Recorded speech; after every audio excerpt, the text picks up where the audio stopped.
Bonjour à tous! Donc aujourd'hui, on termine ce chapitre-là sur les condensateurs avec les associations de condensateurs. Donc on a vu qu'est-ce qu'un condensateur. Donc un condensateur, ça permet d'accumuler des charges. Donc s'accumuler des charges, ça accumule de l'énergie qu'on peut se servir par la suite pour faire d'autres opérations. Or, dans un circuit, vous n'avez pas juste un condensateur, vous risquez de trouver des circuits avec plusieurs condensateurs. Donc par exemple, on a la pile ici à 4 condensateurs. Ces condensateurs-là vont se charger. Est-ce qu'ils vont se charger de la même façon? Non. Donc, ce serait peut-être intéressant de savoir c'est quoi la charge sur 1, sur 2, sur 3, sur 4. Et aussi de savoir les différences de tension qu'il y a aux bornes de C1, C2, C3 et C4. Donc, ici, le but, qu'est-ce qu'on va faire?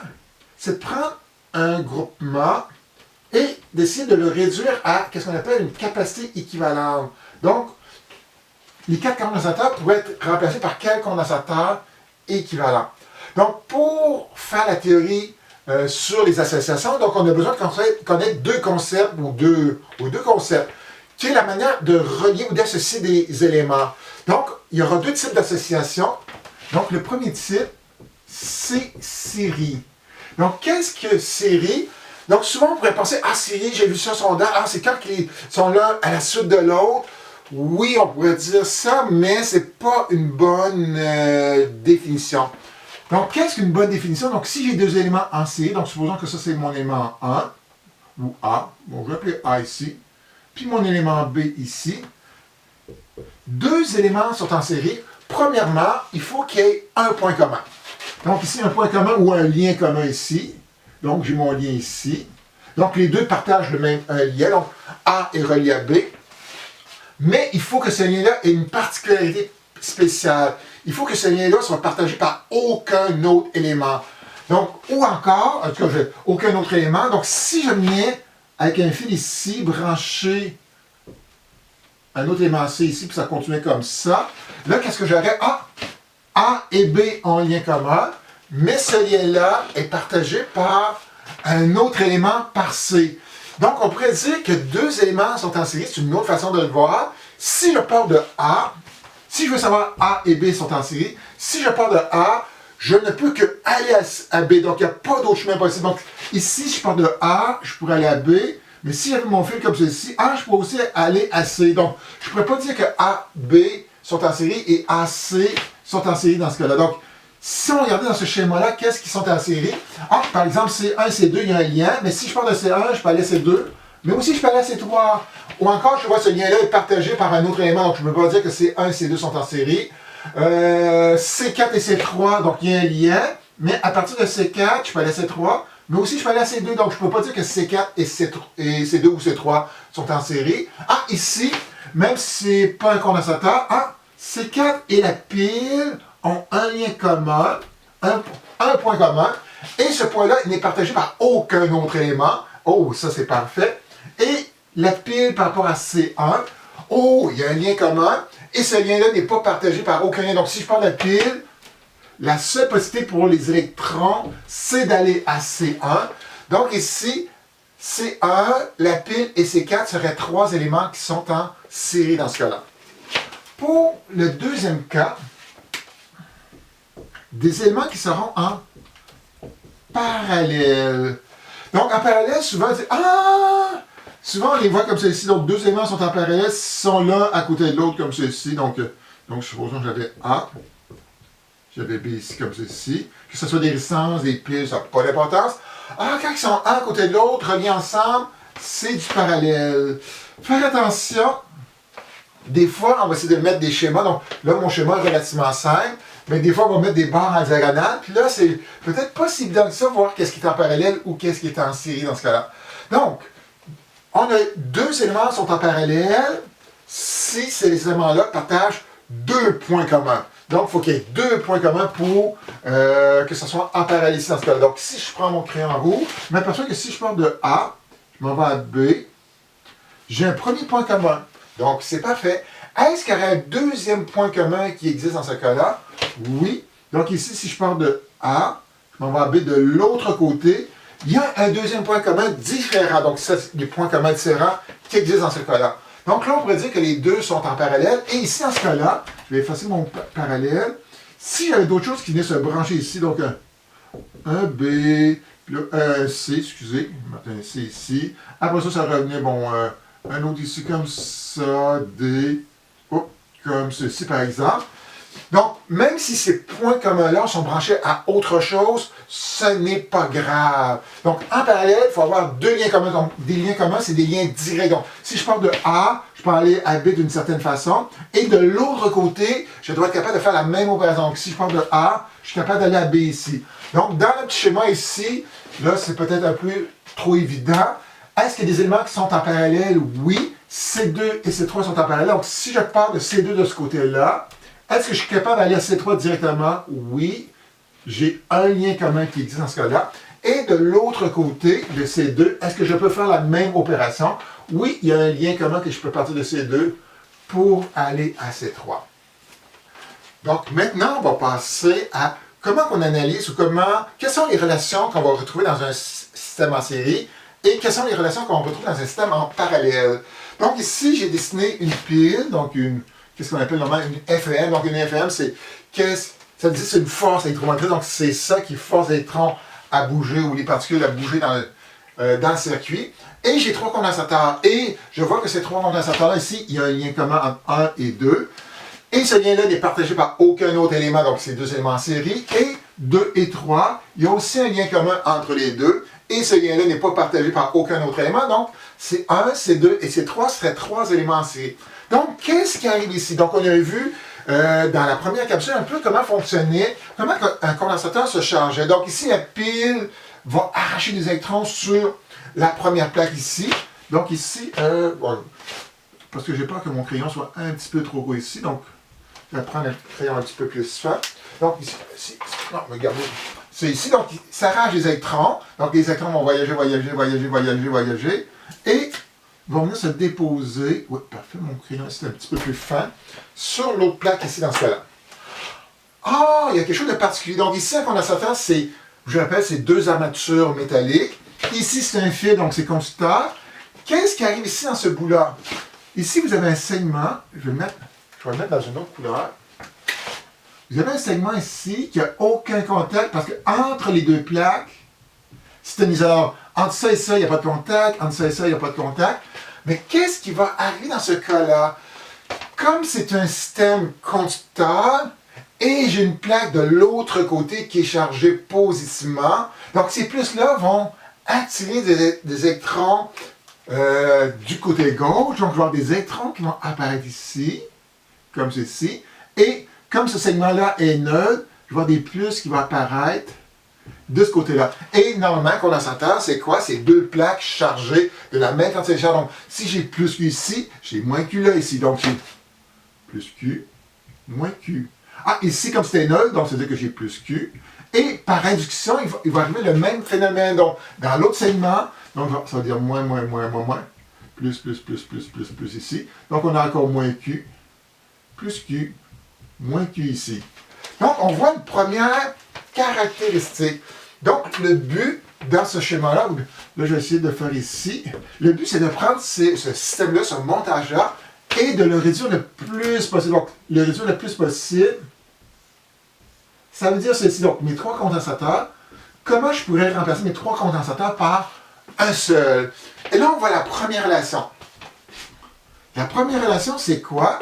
Je m'aperçois que si on a des condensateurs en série, la charge sur chacun est la même. Donc, ici, la charge de 1 serait égale à la charge de 2, serait égale à la charge de 3. Et ici, bon, si la pile a fait un travail pour faire passer des charges moins, une certaine quantité de chargement d'ici à là, dans mon circuit équivalent, ça sera exactement la même chose.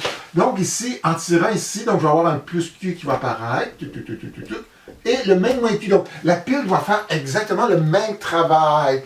Et là ici, je viens de voir que j'ai fait des gammes, donc ici des Q et non des C. Donc ça doit être égal à Q équivalent, dans ce cas-là, ou qu'on pourrait appeler Q1, 2, 3. Donc on a notre première relation ici. C'est la relation entre les charges sur chaque condensateur. Or, ici, il y a une deuxième relation. Donc, on sait que dans la relation des Q est égal à C fois delta V ici. Donc, il y a peut-être une relation entre les delta V.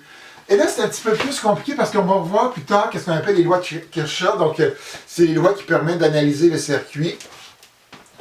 Or, normalement, quand on est en parallèle, donc ici, on peut dire que ça et ça sont en parallèle. Si on avait 12 volts ici, on aura exactement la même différence de potentiel, 12 volts de ce côté-là, ici, dans ce cas-là. Pour ce système-là ici, je vais juste déplacer ma pile pour que ça soit juste plus évident à voir pour vous. Donc, je vais placer ma pile comme ceci, comme ça. Si on avait 12 volts à cet endroit-là, il faudrait que j'ai une différence de potentiel de 12 volts entre ce point-ci et ce point-là, parce que c'est les mêmes points, c'est les bornes au bord, c'est les éléments qui sont au bord. C'est au bord de mon condensateur. Si j'ai 12 ici, je vais avoir 12 là parce que c'est juste un fil.